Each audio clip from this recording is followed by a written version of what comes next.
Erravalli farm house లో BRS LP భేటీ మొదలైంది. ఎమ్మెల్యేలు ఎమ్మెల్సీలతో బీఆర్ఎస్ అధ్యక్షుడు కేసీఆర్ సమావేశమయ్యారు. రేపటి నుంచి అసెంబ్లీ సమావేశాలు ప్రారంభమవుతున్నాయి. ఉభయ సభల్లో అనుసరించాల్సిన వ్యూహాలపై గులాబీ బాస్ దిశానిర్దేశం చేయనున్నారు.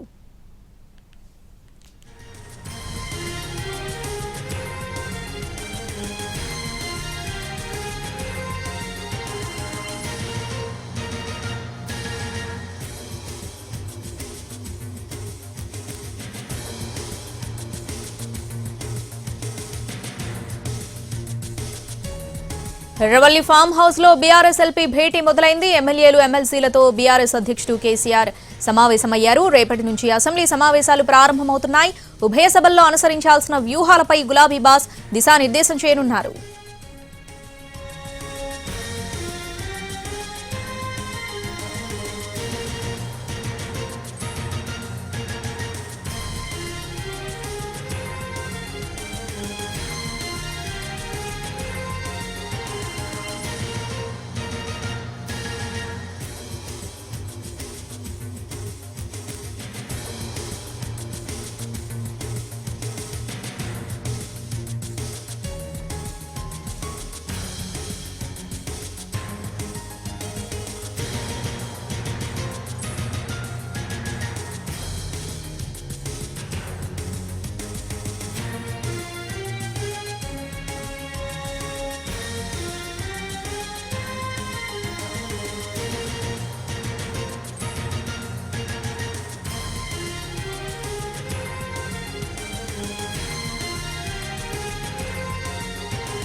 ఎర్రవల్లి ఫామ్ హౌస్ లో బీఆర్ఎస్ ఎల్పీ భేటీ మొదలైంది. ఈ భేటీకి సంబంధించి పూర్తి అప్డేట్స్ మా ప్రతినిధి శ్రీనివాస్ లైవ్ లో అందిస్తారు. శ్రీనివాస్, ఈ భేటీలో బీఆర్ఎస్ నేతలకు కేసీఆర్ ఎటువంటి దిశానిర్దేశం చేస్తున్నారు, అలాగే రేపు ఉభయ సభల్లో ఎటువంటి అంశాలను లేవనెత్తనున్నారు, డీటెయిల్స్ ఏంటి?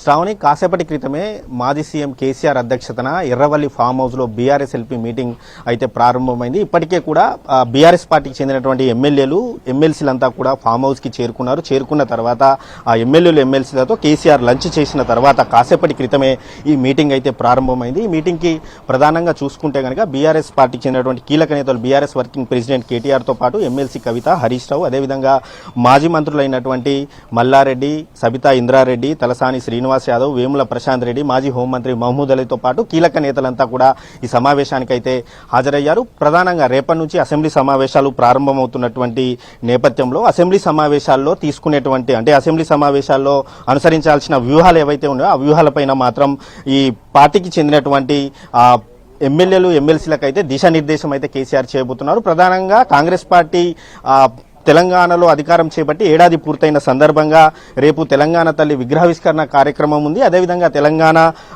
ప్రజాపాలన విజయోత్సవ వేడుకలను కూడా కాంగ్రెస్ పార్టీ నిర్వహిస్తుంది. ఇటువంటి సందర్భంలో కేసీఆర్ చేసేటువంటి కామెంట్స్ పై మాత్రం సర్వత్రా ఆసక్తి నెలకొంది. ఇప్పటికే కూడా ఇటు కాంగ్రెస్ ఏడాది పాలనపై బీఆర్ఎస్ పార్టీ ఈ రోజే తెలంగాణ భవన్లో మాజీ మంత్రి హరీష్ రావు ఛార్జ్ షీట్ కూడా విడుదల చేయడం జరిగింది. ఏడాది రేవంత్ పాలనలో అన్ని కూడా కూల్చివేతలు, హైడ్రా తరహా కూల్చివేతలు, అదేవిధంగా మూసి పేరుతో కోట్లు దోసుకుంటున్నారని చెప్పి ఇప్పటికే కాంగ్రెస్ పార్టీని విమర్శిస్తున్నటువంటి సందర్భంలో కేసీఆర్ కూడా ఏ విధంగా స్పందిస్తారనే చర్చ మాత్రం సర్వత్రా అయితే ఆసక్తి నెలకొంది. ప్రధానంగా చూసుకుంటే కాంగ్రెస్ పార్టీ ఇచ్చినటువంటి 6 గ్యారంటీలు ఏవైతే ఉన్నాయో 6 గ్యారంటీల అమలుపైనే మాత్రం ప్రధానంగా ఈ అంశం చర్చకు వచ్చే అవకాశం అయితే ఉంది. అదేవిధంగా లగచర్ల ఫార్మాసిటీ వెనక్కి తీసుకున్నటువంటి సందర్భంలో వెనక్కి తీసుకున్న తర్వాత ఇప్పుడు ఇండస్ట్రియల్ కారిడార్ పెడతామని చెప్పి తాజాగా సీఎం ప్రకటించారు. అయితే అక్కడ అసలు భూసేకరణ చేయకుండా అడ్డుకోవాలన్న ఒక నిర్ణయంతో మాత్రం బీఆర్ఎస్ పార్టీ ఉన్నట్టుగా అక్కడ ఉన్నటువంటి రైతులకు మాత్రం మద్దతుగా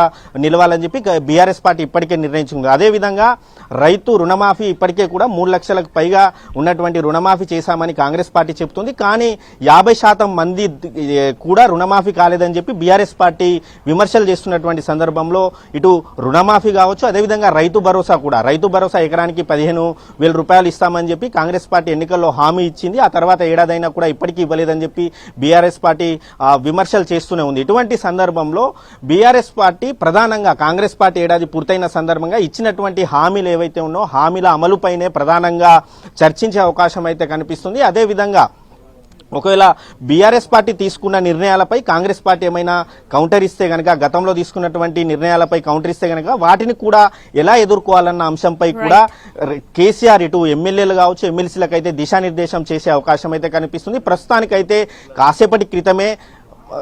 కాసేపటి క్రితమే మాజీ సీఎం కేసీఆర్ అయితే ఎమ్మెల్యేలు ఎమ్మెల్సీలతో భేటీ అయ్యారు. వారికి అందరికీ కూడా ఈ దిశానిర్దేశం అయితే చేస్తున్నారు. ప్రతి ఒక్కరు కూడా అంటే బీఆర్ఎస్ పార్టీకి చెందినటువంటి ఎమ్మెల్యేలంతా కూడా, అంటే పార్టీ మారినటువంటి ఎమ్మెల్యేలు కాకుండా బీఆర్ఎస్ పార్టీలో ఉన్నటువంటి ఎమ్మెల్యేలు ఎమ్మెల్సీలంతా కూడా ఈ సమావేశానికి హాజరయ్యారు. Shravani. Right Srinivas, thanks for the updates.